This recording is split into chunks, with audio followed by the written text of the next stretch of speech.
الرحمن الرحیم، welcome back to my YouTube channel. دوستو، اس ویڈیو میں ہم مقاصد تعلیم پڑھیں گے۔ یہ جو پی ایم ایس ہے ایجوکیشن کی بک، پی ایم ایس میں ایجوکیشن کی جو بک ہے، جو اسٹوڈنٹس نے پی ایم ایس میں ایجوکیشن کی بکس کو سلیکٹ کیا ہے، ان کے لیے یہ چیپٹر نمبر 1 کا 1.2 ٹاپک ہے، ایمز آف ایجوکیشن، تعلیم کے مقاصد۔ تو پاکستان جو ہے ایک اسلامی ملک ہے۔ اسلام کے نام پر یہ علیحدہ وطن حاصل کیا ہے مسلمانوں نے، تاکہ وہ اسلام کی تعلیمات کے مطابق یہاں پر زندگی گزار سکیں۔ ٹھیک ہے، تو اپنے جو مقاصد تھا نا تعلیم کا، تو ان کے جو مقاصد ہیں مسلمانوں کے، وہ ہندوؤں کے مقاصد سے لینا ہے۔ ٹھیک ہے، تو جو مقاصد تعلیم جو پاکستان کے حوالے سے ہیں وہ یہ ہے کہ حصول تقویٰ۔ پہلا جو ہے نا وہ ہے مقاصد ہے حصول تقویٰ، یعنی کہ تقویٰ کو حاصل کرنا جو پہلا مقصد ہے۔ حصول تقویٰ اسلامی تعلیمات کا مرکز و محور ہے۔ تقویٰ سے مراد اللہ تعالیٰ کے خوف سے ایسے کاموں سے اجتناب کرنا جو خدا کو ناپسند ہے۔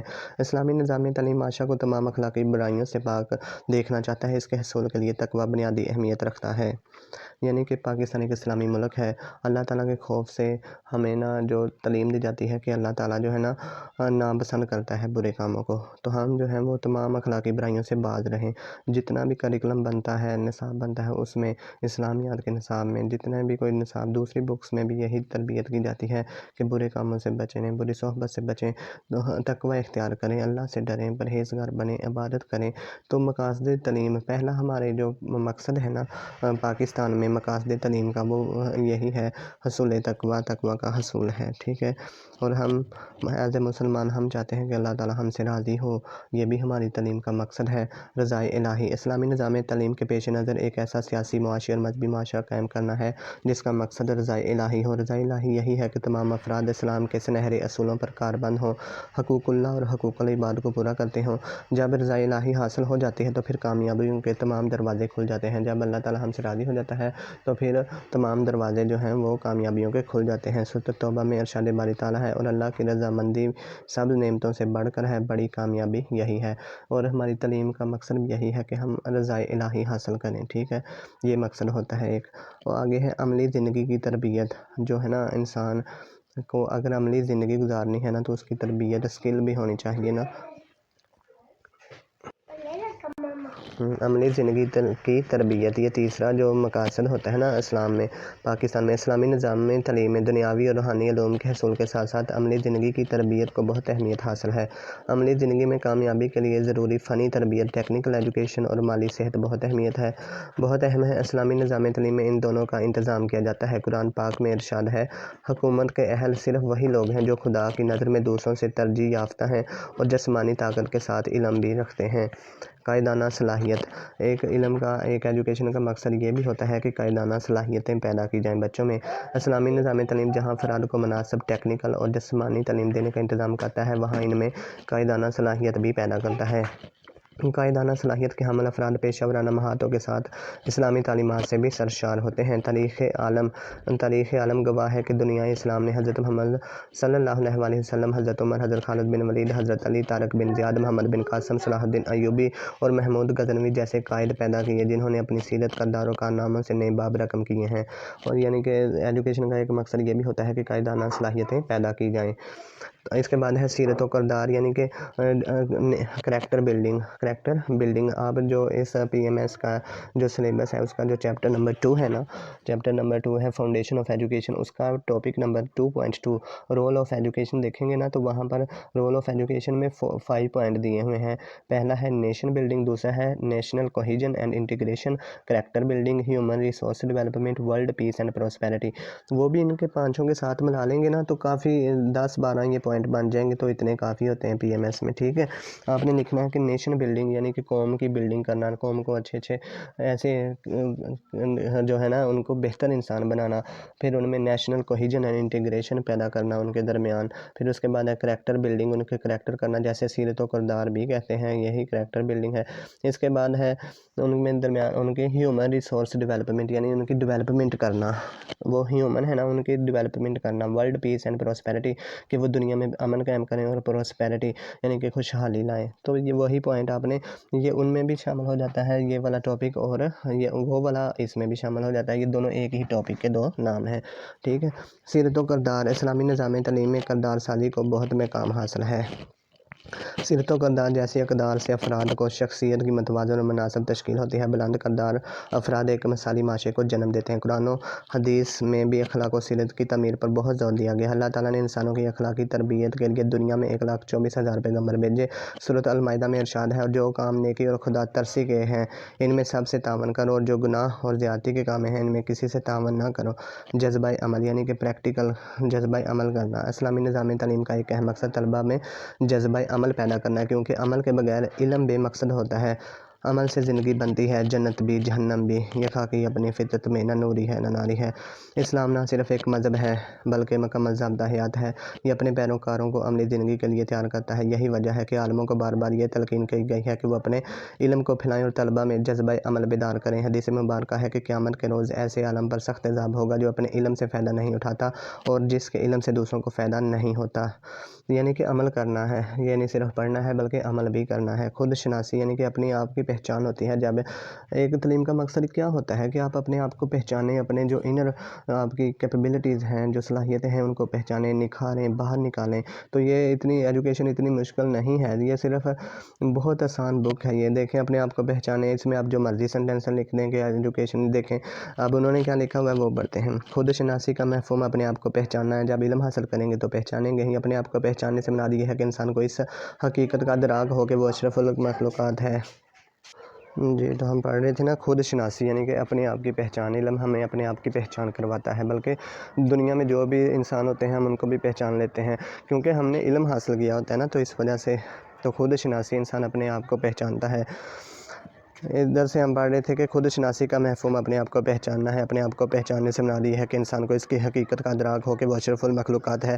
اسے یہ احساس ہو کہ وہ ساری کائنات میں ممتاز ہے، اس میں بے پناہ صلاحیتیں ہیں جن کو بروئے کار لا کر اسے پوری انسانیت کی فلاح کے لیے کام کرنا ہے، خدا کے احکامات اور اسلام کے اصولوں پر چلنا ہے۔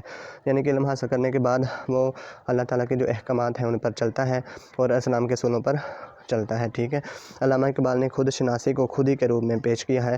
بقول علامہ اقبال، خودی کو جلوتوں میں مصطفائی، خودی کی خلوتوں میں کبریائی، زمین و آسمان و کرسی و عرش، خودی کی زد میں ہے ساری خدائی۔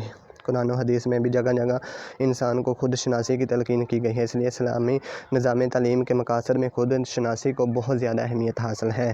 آگے ہے مساوات۔ کوہیجن یعنی کہ جو دوسرے چیپٹر کا ہے نا، دوسری بک کا فاؤنڈیشن آف ایجوکیشن کا، اس میں بھی لکھا ہوا ہے کوہیجن اینڈ انٹیگریشن، اس کو اردو میں کہتے ہیں مساوات۔ دیکھیں نا، اسلامی نظام تعلیم کا بنیادی مقصد مساوات اور انصاف کی بنیاد پر ایک فلاحی معاشرے کا قیام ہے۔ مساوات سے مراد یہ ہے کہ تمام افراد کو تعلیم حاصل کرنے کے یکساں مواقع فراہم کیے جائیں۔ اسلامی نظام تعلیم کا مقصد تمام طبقاتی امتیازات سے بالا ہو کر سب کے لیے ایک جیسے تعلیمی ادارے قائم کرنا ہے۔ اسلام بین الاقوامی عدل و انصاف کا حامی ہے۔ قرآن پاک میں ارشاد باری تعالیٰ ہے، کسی گروہ کی دشمنی تمہیں اتنا مشتعل نہ کر دے کہ تم انصاف نہ کرو، عدل کرو، یہ تقویٰ سے قریب تر ہے۔ یعنی کہ دیکھیں نا، تعلیم ہمیں مساوات کے درس دیتی ہے کہ کسی کے ساتھ زیادتی نہ کرو۔ اس میں کیا بات مشکل ہے؟ کوئی بات نہیں مشکل۔ یہ جتنے پوائنٹ لکھے ہوئے ہیں ان کی اگر آپ ہیڈنگ بھی یاد کر لیں نا صرف، تو یہ باقی ساری چیزیں ہم ویسے ہی لکھ سکتے ہیں۔ دیکھیں مساوات تعلیم ہمیں کیا درس دیتی ہے؟ ہم نے ہمیشہ ہی سنا ہے کہ تمام انسان برابر ہیں، سب کے ساتھ ایک جیسا سلوک کریں، تمام بچوں کو ایک جیسے مدرسے میں بھیجیں یا اسکولوں میں بھیجیں، نظام تعلیم ایک جیسا ہونا چاہیے۔ تو یہی باتیں ہم نے ادھر لکھ لینی ہیں، بس اتنا سا کام ہے۔ اور اس میں ایجوکیشن میں کوئی بات مشکل نہیں ہے، ہم ساری عمر پڑھتے رہے ہیں، ابھی ہم پڑھ رہے ہیں۔ جو ہمیں مشکلات پیش آئی ہیں یا ہم دیکھتے ہیں اسکولوں میں کہ جو غریب کا بچہ ہوتا تھا یا اس کو پیچھے بٹھاتے تھے، یا جو اچھے کپڑے نہیں، یونیفارم نہیں پہن کے آتا تھا، ٹیچر تو اسے پسند نہیں کرتے۔